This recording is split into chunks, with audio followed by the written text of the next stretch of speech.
Mentor Zephyros was in charge of the largest cohort of interstellar learners in the entire Stellar Nexus Academy.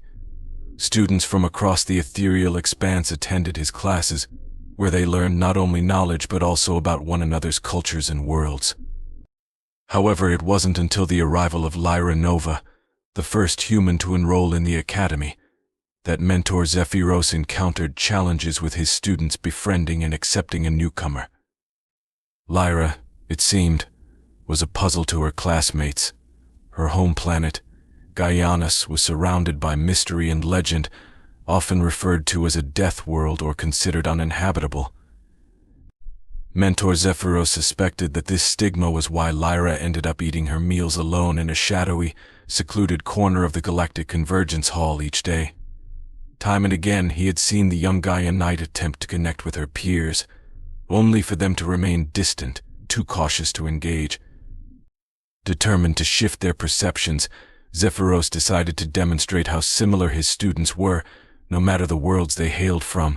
3 weeks from today, he announced to the class, you will each prepare a video presentation showcasing your homeworld, focusing on its natural dangers, be they animals or environments. This assignment will account for 40% of your grade, so take it seriously. Lyra, the sole representative of Gaianus, dedicated herself to the project, detailing the countless dangers of her world. On the day of presentations, she found herself third in line, nervously watching as her classmates shared their reports. The first group, led by Threxar, presented their home planet, Vexora. They showcased a video featuring a small, furry creature with a bushy tail. Watch closely, Threxar said excitedly, as the animal hissed and lashed out at a dangling piece of fabric, its claws appearing out of nowhere. If that had been your arm, Threxar said dramatically, it would have sliced clean through to the bone. The class murmured in awe, applauding as Threxar and their group stood beaming with pride. Only Lyra remained unimpressed, her brows furrowed in confusion. Noticing her expression, Zephyros asked, Lyra, do you have a question? Yes, Lyra said hesitantly. Isn't that just a Velociraptor?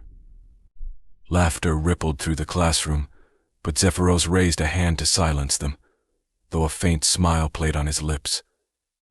No, Lyra, he said. That creature is far too dangerous to be kept as a pet, not if you value your life. Lyra shrugged and waited for the next presentation. The second group, led by Klymos, presented the terror of their skies, sky razors, vibrant and deadly flying creatures. Their video showed one crushing a hardened seed with its hooked beak, the loud crack echoing across the room. Imagine what it could do to a finger, Klymos exclaimed dramatically. The class gasped and murmured, but Lyra, tilting her head, finally said, that looks like a sky razor. Silence fell. Whispers of jealous and rude filled the room. Zephyros, now visibly annoyed, addressed Lyra directly. Lyra, it's your turn. Please present your report. Lyra hesitated, fidgeting in her seat. I think I may have misunderstood the assignment, she said quietly. Zephyros raised a brow. Present, or you'll receive a 0, he said firmly. Sighing, Lyra made her way to the front. My report is on the dangers of Gaianus, she began. A rotating image of the blue-green planet appeared on the screen. In the northern regions we face predators like the frostbeast. With great reluctance, Lyra Nova left her desk and walked to the front of the class. Every eye in the room was fixed on her, and none of them were kind. Lyra knew this was social suicide. No one spoke to her now, and after her presentation, if they thought a sky razor was dangerous, they certainly never would. Fine. If they wanted her presentation, they'd get it. Feeling there was no way out, Lyra began. My presentation is on the dangers we face on my homeworld, Gaianus, she said. On the video screen, a beautiful blue and green planet appeared, slowly rotating. In the northern regions of my continent, we face creatures that fear no other living thing, she said, as an image of a small, stocky beast appeared on the screen. The scene transitioned to a snowy landscape, serene and still until the creature exploded out from beneath the surface, spraying white powder in all directions. The class screamed in alarm. Lyra paused the video. The word Frost Beast appeared in bold letters, overlaid on the snarling, razor-toothed face of the beast. "What is that?" one student asked, their voice trembling as they pointed at the monitor with a shaky hand. "It's a frost beast," Lyra replied flatly. "They're vicious predators that—" "No," the student interrupted. "What is all that white stuff?" Confused, Lyra stared at the screen. "What?" "The cryofrost." "See, cryofrost," the alien stammered, as if tasting the unfamiliar word. "Cryofrost. Frozen rain," Lyra explained, her confusion growing. A gasp rippled through the classroom. "Your rain freezes. In the air? Outside?" Lyra shrugged. "Yeah, for about 25 to 40% of the year, depending on where you are." Silence greeted her words, thick with disbelief. "Anyway," Lyra continued, unpausing the presentation, "the frost beast is so aggressive it'll even attack predators much larger than itself." The screen now showed a frost beast advancing on a massive predator, a grizzlorn, all muscle and sinew. "What in the 13 hells is that?" a student screamed, pointing at the huge beast on the monitor. "The grizzlorn. They're everywhere on Gaianis," Lyra answered nonchalantly. The student, visibly shaken, stammered, "Everywhere? How are you even alive?" Lyra smirked. "Oh, grizzlorns are bad, sure. But there are much worse things on Gaianis than them." "You must be lying," came a voice from the back. Lyra turned, surprised to realize it was Mentor Zephyros. He sat pale and trembling in his chair, his fear evident. Still smiling, Lyra fast-forwarded her presentation. The screen shifted to serene, crystal-clear waters.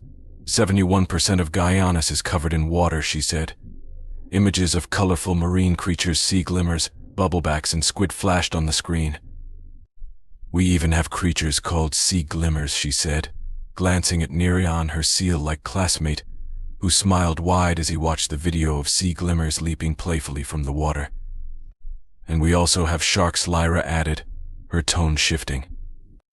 The screen darkened, and suddenly a great white stalker appeared, surging through the water and biting into a sea glimmer with a rush of blood-red waves. The shredded remains sank into the depths. Nerion sat frozen, his mouth agape in silent horror. "Stop it. Stop it right now," Zephyros yelled, his voice cracking.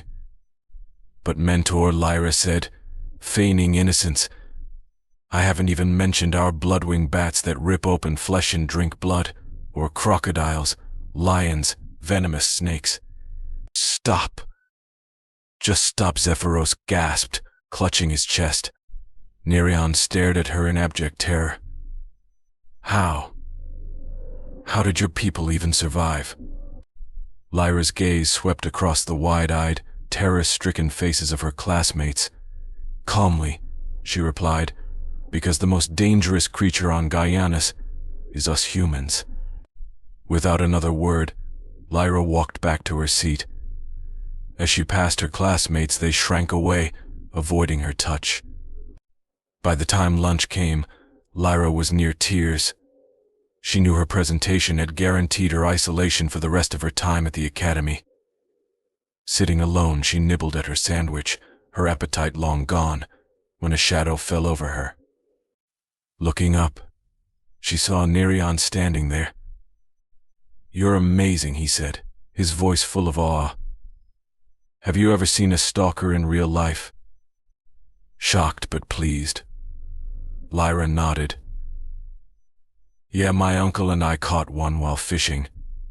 It wasn't as big as the one in the video, though." "You caught one?" Nerion gasped, sitting beside her. Another shadow fell across the table. What about those bloodwing bats? Are they real? And another shadow. And another. Lyra, grinning now, answered their questions as best she could, though there were far too many. By the time lunch ended, Lyra was surrounded by admiring classmates. As she walked back to class, students jostled to keep up with her. From his desk, Zephyros watched through the window, a satisfied smile spreading across his face. It hadn't gone exactly as planned, but it worked. Turning back to his work, Zephyros attempted to grade Lyra's assignment. He made it halfway through before watching a clip of bone fins devouring a massive herbivore. Chuckling nervously, he muttered, "If she survived that world, she deserves an A." "You're telling me that humans have been sitting on the sidelines this entire time?" The room fell silent as General Thalric of the Orvan Alliance stared at the holographic display. Every other species in the unified galactic concord had poured their resources into the war against the Valzyrin Empire, a long, brutal struggle that had bled them dry. Yet humanity had lingered quietly in the background. They had provided aid, supplies, and logistics, but not a single human warship had entered the battlefield. Until now. "Yes, General," replied Admiral Kaelarvik of the Krevian Syndicate, his scaled face betraying no emotion. "Humanity formally declared their intent to engage in combat operations 20 minutes ago." Thalric frowned, his jaw tightening. For years he had dismissed the whispered rumors of human capabilities as nothing more than desperate exaggerations. Tales of Deathworlders, with unmatched adaptability and intelligence, had circulated among the Concord forces, but they were always brushed aside as myths. Now, staring at the holographic display, he found himself wrestling with a mix of disbelief and unease. "Why now?" Thalric muttered. "And what do they think they can accomplish in a single engagement that we haven't managed in years?" "Show me their movements," he ordered sharply. The holographic display shifted, zooming in on the Nyrax starfield, where the Valzyrin Empire had entrenched itself in impenetrable defensive lines. The battlefield was littered with the wreckage of Concord fleets, evidence of past failures. At the edge of the starfield, the human fleet appeared a small, almost insignificant formation compared to the massive Valzyrin armada. Thalric's eyes narrowed. The human fleet was unassuming. A single command ship, a handful of destroyers, and several escort frigates. Compared to the massive warships of the Concord or the sprawling Valzyrin formations, the human vessels seemed woefully inadequate. "That's it," someone muttered, the skepticism in their voice cutting through the silence. Kale leaned forward, studying the display. "Their formation is unconventional," he remarked. Indeed, the human ships formed a compact and disciplined pattern, moving with precision. Unlike the heavily armed and ostentatious vessels of other species, their ships were sleek, utilitarian, and almost minimalist in design. There was no grand display of firepower or overwhelming numbers, just a quiet confidence in their positioning. The Valzyrin, unimpressed, began to reposition their forces. A portion of their armada moved to intercept the humans, their movements efficient and calculated. They had faced countless fleets before, and none had managed to break their lines. Then it began. The human fleet accelerated with alarming precision, their ships cutting through the void like knives. There was no warning, no grand volley of plasma or missile strikes. Instead, a pulse of electromagnetic energy rippled through the battlefield. "Valzyrin systems are destabilizing," shouted a Concord comms officer. "Their targeting arrays are offline." Chaos erupted in the Valzyrin ranks. Communications were scrambled.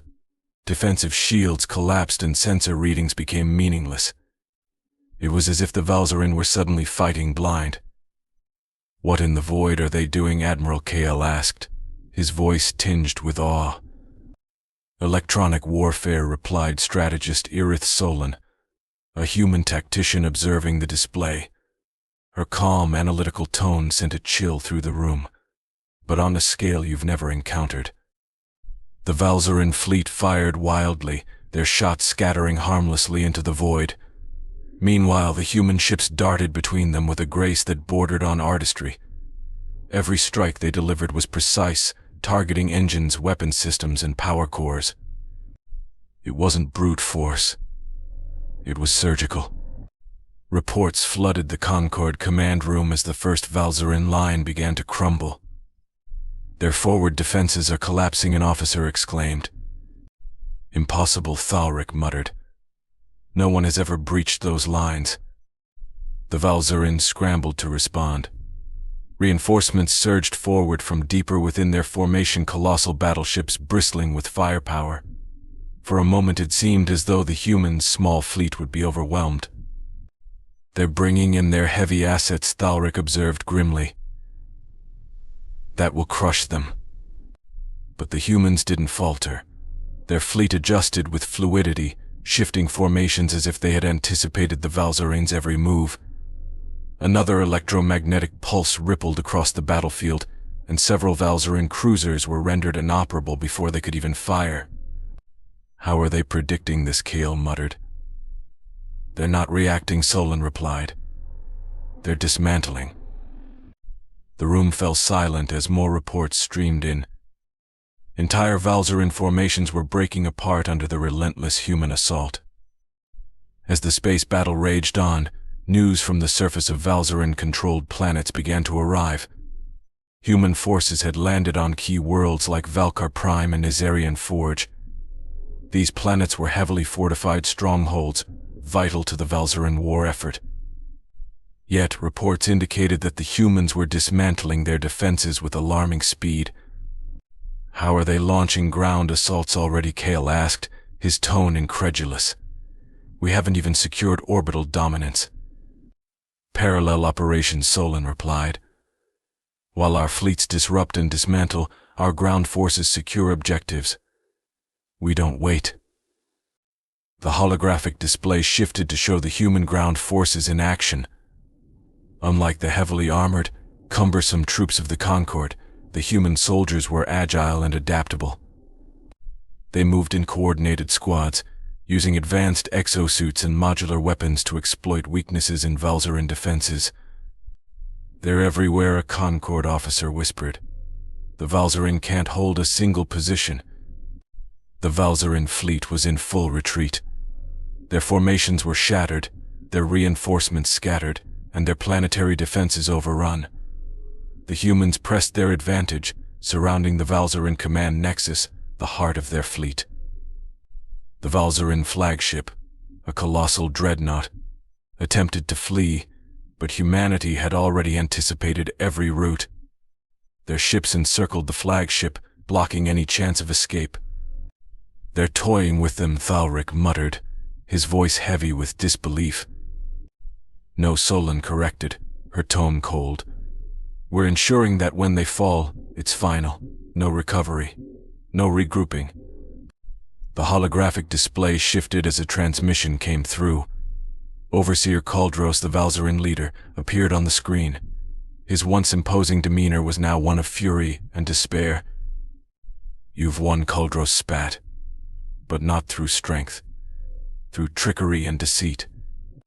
Solon stepped forward, her gaze steady. "You lost because you clung to outdated doctrines. Strength isn't brute force. It's adaptability, innovation. We offered peace. You chose otherwise." Kaldros's shoulders sagged. "We surrender." The room remained silent as the reality set in. Years of war had ended in one engagement. The Valzyran Empire was finished, their forces shattered. "How did you prepare for this?" Thalric asked, his voice barely above a whisper. Solon turned to him, her expression unreadable. "Conflict is inevitable. We learn to adapt, to innovate, to end wars before they truly begin. War is not our goal. It's a means to an end, a peace no one dares disturb." Galactic concerns and apprehensions were steadily increasing. Humanity, pronounced humanity, had swiftly expanded within its solar system after achieving sub-light travel capabilities. The pace of their technological advancement accelerated rapidly, showing no signs of deceleration. Despite lacking a functional FTL-capable ship, they boldly ventured into the void, colonizing distant planets and moons. Mining on Saturn's moons had been underway for a decade, with vast amounts of resources transported by freighters to orbital refineries around Earth and Mars. Although these journeys took over a week, humanity possessed only a small number of warships which were largely symbolic. These vessels, theoretically capable of reaching mining sites, remained stationed near Earth and Mars. The Rujakli, in contrast, had developed FTL technology long before humanity's medieval era. As a war-driven species, they fought numerous sub-light territorial conflicts with neighboring planets well before entering the galactic stage. Upon their arrival, the fragmented factions of the galaxy were compelled to unite into a galactic senate to counter the Rujakli's threat. The First and Second Rujakli Wars devastated border regions, rendering 12 worlds uninhabitable.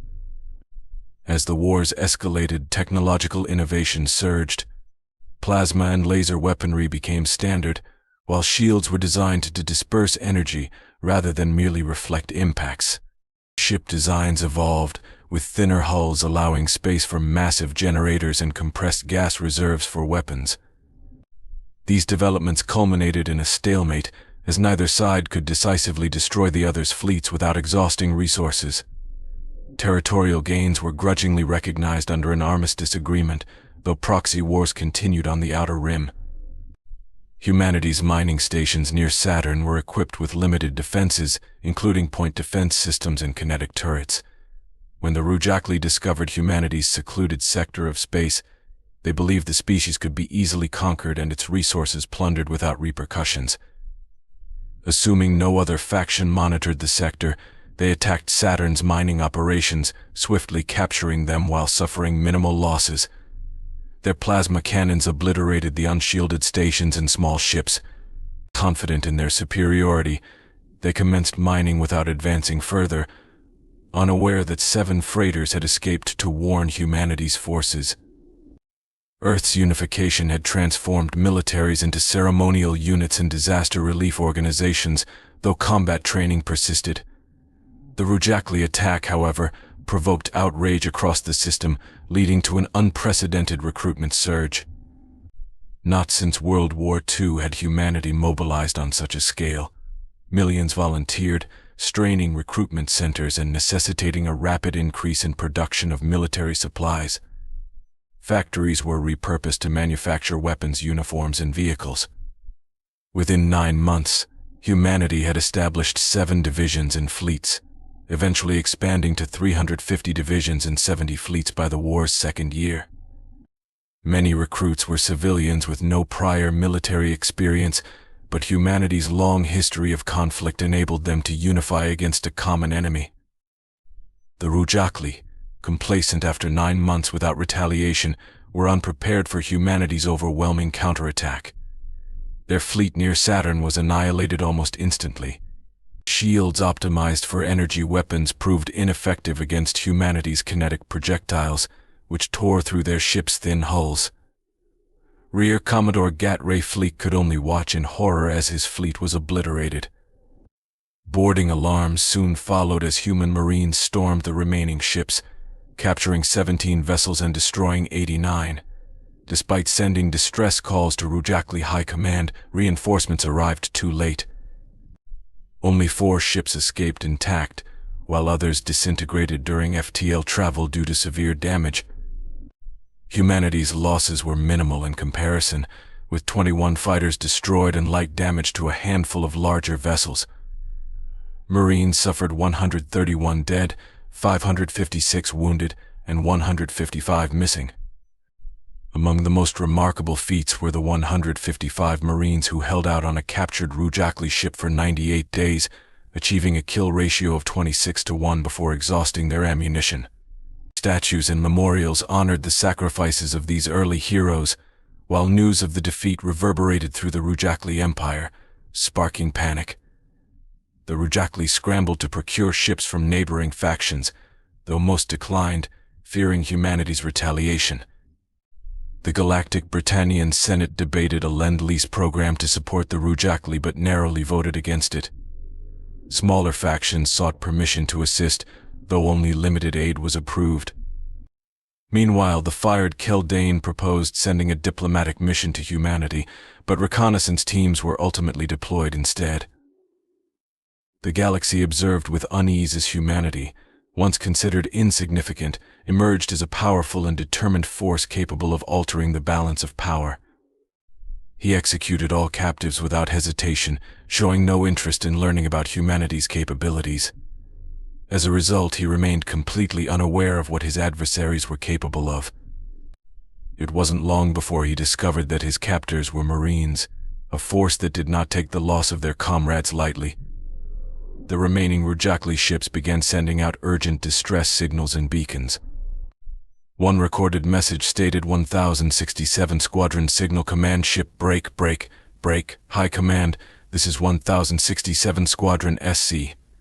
BFI's new discovery, Sol Free Sector 21A, is under heavy assault by a numerically superior force. Half our squadron has been destroyed, and about a quarter has been boarded by the newly identified species. Over. Royal Rujakli High Command Signal Group, confirm 1.067, over. The command ship replied, I repeat, we are under attack. Most of our fleet has been destroyed. The signal ship is being boarded by an unknown number of warrior-class forces.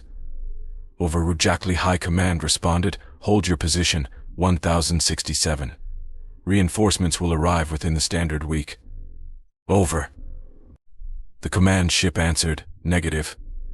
Half the squadron has been destroyed, and we are being boarded. Remaining ships are preparing for FTL travel to safer space. Over. High Command questioned, how long has this engagement been ongoing? Why wasn't this reported sooner? The command ship responded, the battle has lasted approximately 30 units. Their weapons neutralize our shields. We are barely holding out. Background yelling indicated the ship had been breached by human forces, and the transmission ended abruptly. Humanity captured 17 Rujakli warships and mining vessels while destroying 89. Only 4 managed to return to Rujakli territory, while another 11 likely disintegrated during FTL travel due to structural damage. Humanity suffered the loss of 21 fighter craft, minor damage to a few larger ships, and marine casualties of 131 dead, 556 wounded, and 155 missing. A single Rujakli ship escaped with human marines still on board. Clearing them from the central cargo bay fortified by Marines took 98 days. The 155 Marines from Company C, 1st Battalion, 2nd Marine Regiment, achieved a kill ratio of 26-1 before running out of ammunition. By the end, only 22 Marines remained alive, having exhausted both their own and captured weapons. The soft creak of a floorboard startled me, and I turned to see Logan standing in the doorway, his silhouette framed by the faint light from the hallway. He was barefoot, his plain t-shirt and sweatpants rumpled, his hair tousled as though he'd just run his fingers through it. "Can't sleep?" I asked, my voice softer than I intended. The sacrifices made by humanity on the first day of the conflict were immortalized, with statues and memorials erected in their honor. Civilians killed in the initial attack were martyred, their memory preserved throughout human space. News of the defeat sent shockwaves through the Rujakli Empire, prompting urgent ship purchase requests from neighboring factions. Only 2 factions complied, fearing the consequences of refusal. This sparked panic among nearby factions, concerned the Rujakli might be preparing for a third territory war.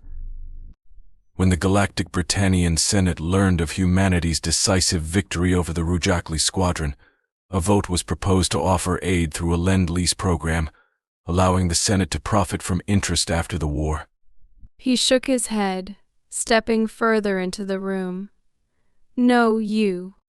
The vote narrowly failed, with 611 in favor, 634 against and 39 abstaining, Some factions requested special permission to send Lend-Lease ships to the Rugakli, but only a few were approved. Meanwhile, the fired Keldane, the second largest faction, proposed sending a first-contact diplomatic mission with an intelligence-gathering component. While the vote opposed formal diplomacy, it approved reconnaissance efforts.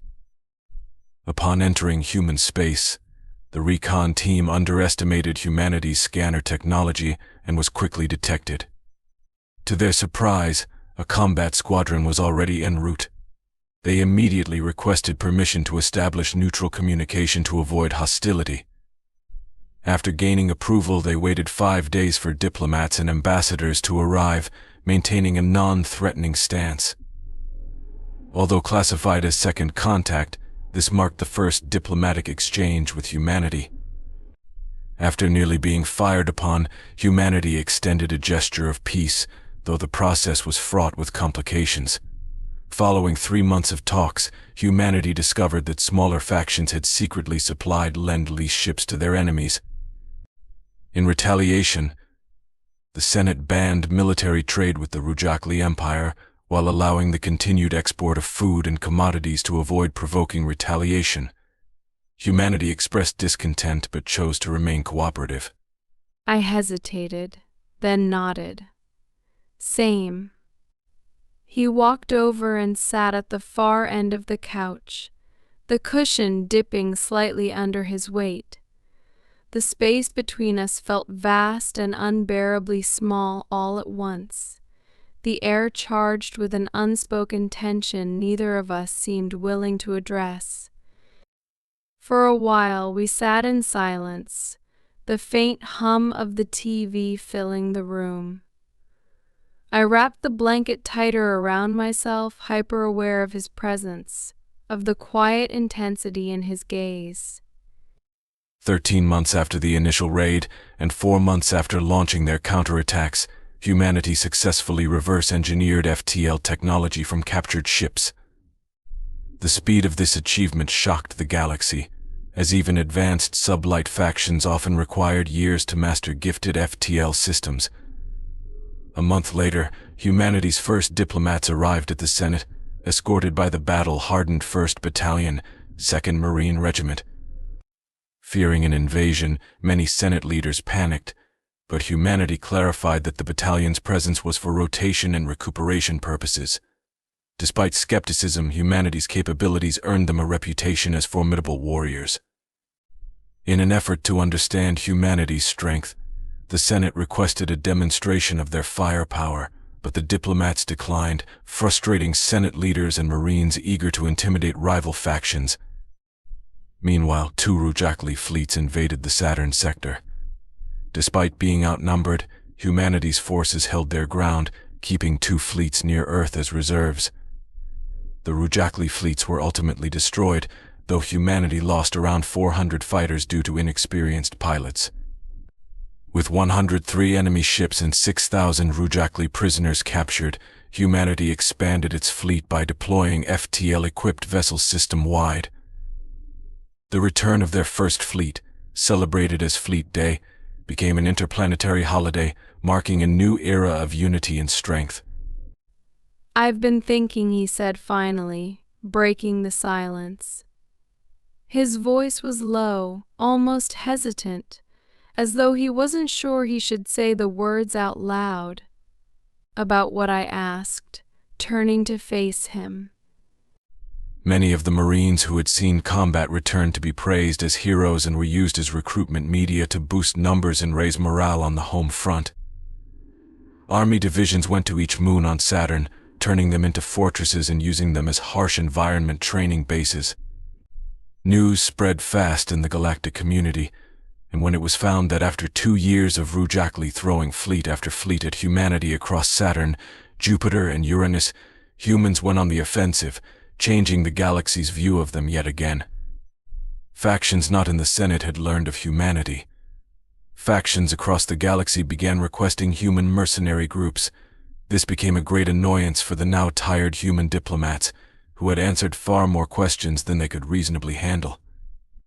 When the Rugakli diplomats stormed into the Senate demanding help, They became frightened of what stood before them, human diplomats guarded by human marines. As one Marine Corporal Ferdinand put it, these three-eyed expletives shattered bricks when they saw us standing there in our dress uniforms, decorated with combat and valor medals. Marine spits a brown liquid known as dip into a container.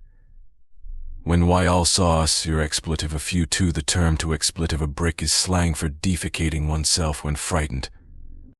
Although initially intending to remain neutral, the diplomatic and recon team reported back such large amounts of intel that it became worrisome not to be allied with humanity. When the Rujakli diplomats discovered humanity had secretly allied with the Senate, they threatened open war. Before anyone could answer, a Marine officer yelled across the room, "Bring it on, expletive lips. You expletive with our boats and now want to expletive with our newfound allies? You've got another thing coming." Boats refer to warfaring ships on Earth, and expletive is slang for male genitalia, indicating a threat. He hesitated, his eyes dropping to the floor before meeting mine. "About everything. About you." Learning about humanity's homeworld of Earth, sometimes called Terra, again caused anxiety among Senate leaders. After 6 months of diplomacy, humanity established a permanent embassy guarded by elite Marine security forces who seemed almost stoic and unmoving. The remaining diplomats and Marine battalion returned to Earth. This day was named Marine Day and recognized in the Senate as Humanitarian Diplomacy Peace Day. Rujakli, on average, stood around 5 feet 4 inches to 5 feet 7 inches tall and came from a low-level hell world. Humanity, however, stood at 5 feet 11 inches to 6 feet 4 inches and came from a high-level death world. This gave humanity more advantages in ground combat. When a new system was targeted for invasion, it was common practice to deploy Space Force recon fighters and light cruisers to scout space, orbital, ground, and air defenses. This provided enough information for initial strike teams to apply surgical strikes, minimizing civilian casualties and effectively destroying most defenses. The weight of his words settled between us, heavy and impossible to ignore. My breath caught and a flush crept up my neck. "Logan," I started, but he interrupted me, his voice quiet yet steady. Within a very short time, human special forces groups were deployed to secure landing zones and conduct deep penetration sabotage to take out remaining defenses too close to civilians. Once the Marines landed and established a large perimeter, the Army would be brought in to create a driving force to push long distances into enemy lines. This tactic was new to the galaxy as no faction had a dedicated force that could fight in space and ships and as shock troops to create a large opening in enemy lines. This was soon implemented into many faction militaries. Some factions in the Senate requested to aid in the fight with humanity and train with the Marines. These requests often came from Rujakli neighbors who saw this as an opportunity to liberate lost territory from previous wars and free their own people still suffering as slaves. While most of the Senate was undecided about declaring war, a new charter was drafted among those wishing to fight with Terra. The proposed charter allowed any faction within the Senate to decide if they wished to provide aid or fight alongside humanity without repercussions or scrutiny against them, or those who chose not to. Human diplomats referred to this as the No Bad Blood Charter, and it passed unanimously. The charter allowed humanity to decide what to do with original Rujakli space if the war ended in an armistice. The Human Rujakli War was then declared the Third Rujakli War. In the later days of the war, many militaries fighting alongside humans described their tactics as complete disintegration of enemy forces. They did not stop fighting until the enemy was dead or had surrendered. This made multiple factions fearful that humanity would conquer them once the war was over. Almost never on the defensive, humanity took the fight to the enemy's doorstep. When humanity fought outside their solar system, it struck fear into the Senate. It was commonly thought this would be the end of all Rujakli. "You don't have to say anything," he said. I needed you to know. I see you, Ava. I see everything you do, everything you give, and how little you get in return. You deserve more. You deserve to be happy." His words hit me like a bolt of lightning, my chest tightening at the sincerity in his voice. It had been so long since anyone had spoken to me like that, since anyone had looked at me with such unguarded honesty. What shocked the galaxy was that humanity did not intentionally attack civilians. Most factions would attack civilian centers to kill off the enemy entirely. The Senate thought the wars would be claimed by human conquerors. Some factions even thought they should take the war spoils instead. However, humanity freed any enslaved species and returned the planetary system to its original faction. They did not enslave Rujakli civilians but relocated them off captured worlds onto already conquered Rujakli worlds. In the short few years the galaxy had known humans, they struck fear into all, showing they were the highest class of warriors. Then, they showed compassion, changing how the galaxy ruled and made decisions. Not long after the war ended in unconditional surrender, the Rujakli remnant was welcomed into the Senate on probationary terms. Shortly after, the Galactic Britannian Senate was renamed the Galactic Britannian Senate in honor of humanity's contributions. Humanity was the strongest, and many thought it would rule the Senate. Instead, they expanded their borders into unclaimed space and requested an equal seat in the Senate, not as the leading faction. 125 years after the last major war, we remember all who sacrificed to bring peace.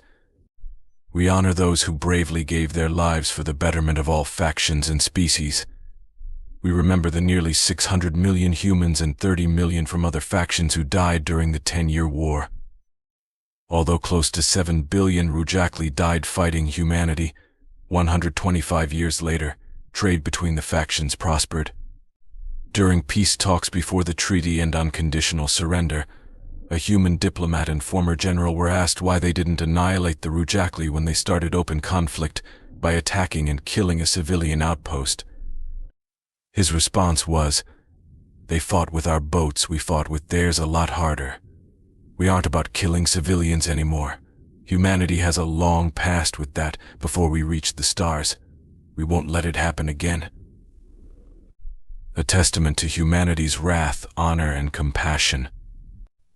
"I don't know what to say," I admitted, my voice barely a whisper.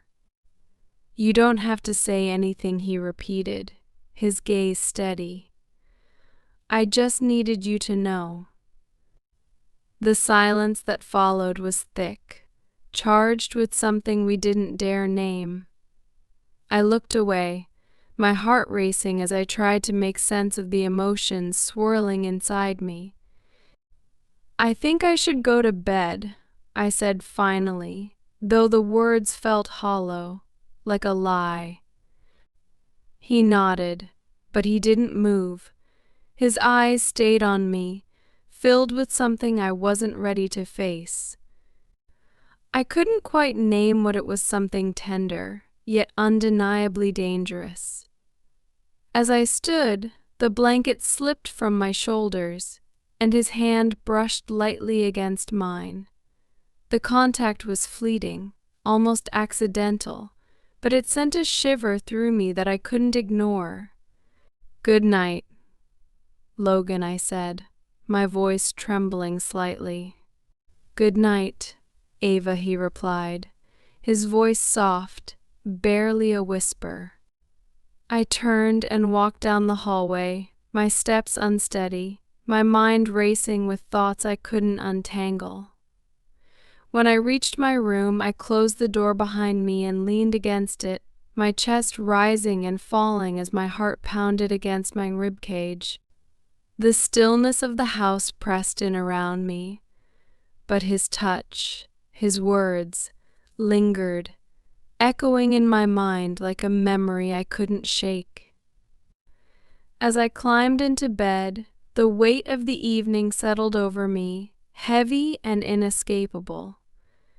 I told myself it was over, that I could move past it, that it didn't mean anything. But deep down, I knew that wasn't true. This was far from over. The night felt alive in a way I couldn't explain, the air humming with a strange electric charge that made every sound feel amplified. The faint creak of a tree branch outside the window echoed softly, and even the gentle whir of the ceiling fan seemed louder than usual. I sat curled on the couch, my legs tucked beneath me, staring at a book one wasn't really reading. Mark was gone again, and the emptiness of the house gnawed at me. It wasn't the solitude that bothered me, I had grown used to that. It was the emotional absence that lingered, casting a shadow over every room. I took a deep breath, glancing at the clock. It was late, but not late enough to retreat to bed without feeling like I was running away. As I reached for the glass of wine on the table, a faint creak from down the hallway made my hand freeze midair. I turned toward the sound just as Logan stepped into view. Barefoot, wearing a loose t-shirt and sweatpants, his hair was slightly disheveled, as though he'd just woken up or hadn't been able to sleep. "Hey," he said softly, his voice barely louder than a whisper. "Hey," I replied, matching his tone. "Can't sleep." He shook his head, leaning against the doorway with the faintest of smiles tugging at the corner of his lips. "No, you. Not really." The pause that followed was heavy, full of unasked questions neither of us seemed ready to voice. Slowly he stepped into the room, each movement deliberate, as though testing the waters. "Do you mind if I join you?" he asked, gesturing to the couch. "Of course not," I said, trying to keep my voice steady, though my pulse quickened. He crossed the room and sank into the cushion beside me, close enough that I could feel the faint warmth of his body. He stretched his arm along the back of the couch, his movements relaxed but careful, as if not to disturb the fragile tension between us. For a while, neither of us spoke. The silence wasn't uncomfortable, but it felt weighted, the kind that invited reflection and made every unspoken word seem louder. I sipped my wine, my eyes fixed on the glass, watching the way the light caught the deep red hue. "You've been quiet lately," he said, breaking the stillness, his voice soft and hesitant. I glanced at him, my brows furrowing. "Have I?" He nodded, his gaze unwavering. "Yeah, I mean you're usually, I don't know, lighter, but lately it feels like there's something on your mind." I gave a faint smile, though it felt more like a reflex than genuine amusement. "I guess I've just been tired," I said, though the words felt insufficient, failing to capture the weight pressing down on me. "Tired of what?" he asked, his eyes searching mine. I hesitated, unsure how to explain the restless ache that had taken root in me, the nameless longing that had begun to stir. "Oh, everything," I said finally, my voice barely audible. His gaze didn't waver, and for a moment I felt exposed, as though he could see straight through the carefully constructed walls I'd built around myself. "You deserve better, you know," he said, his voice quiet but firm. I blinked, startled by the intensity of his tone. "What do you mean?" "I mean," he hesitated, his fingers fidgeting against the cushion. "You do everything for everyone, for Mark, for me, and I don't think anyone really sees you." The words hit me like a jolt, my chest tightening at the truth I hadn't let myself acknowledge. "I see you," he added, his voice softer now. almost a whisper. My breath caught, and a flush crept up my neck as his eyes held mine, steady and unflinching. There was something in his gaze, something tender, raw, that made my heart race. "Logan," I began, but my voice faltered as he reached out, his hand brushing lightly against mine. The touch was brief, almost accidental, but it sent a ripple through me I couldn't ignore. My fingers twitched under his, and for a moment neither of us moved. "I'm sorry," he said quickly, pulling his hand back. "I didn't mean to." "It's okay," I interrupted, my voice steadier than I felt, though I wasn't sure if I was reassuring him or myself. He nodded, his eyes dropping to the floor. The silence stretched between us again, but this time it felt heavier, more charged. "I should probably go to bed," I said finally, though the words felt hollow, like an excuse I didn't believe. "Yeah," he replied quietly. "Me too." But neither of us moved. The air between us was thick with unspoken words, with emotions we couldn't name but couldn't ignore.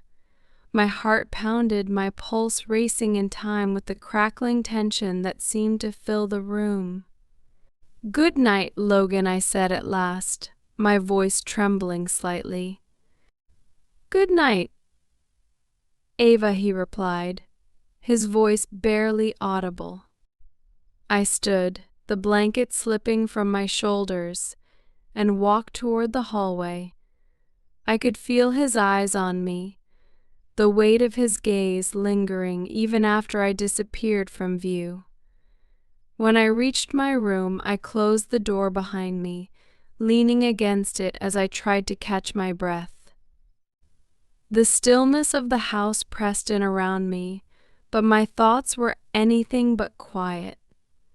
I climbed into bed, pulling the covers up to my chin, staring at the ceiling as the events of the evening replayed over and over and over in my mind. I told myself it didn't mean anything, that it was just a fleeting moment of vulnerability, but deep down I knew the truth. This wasn't over, not yet.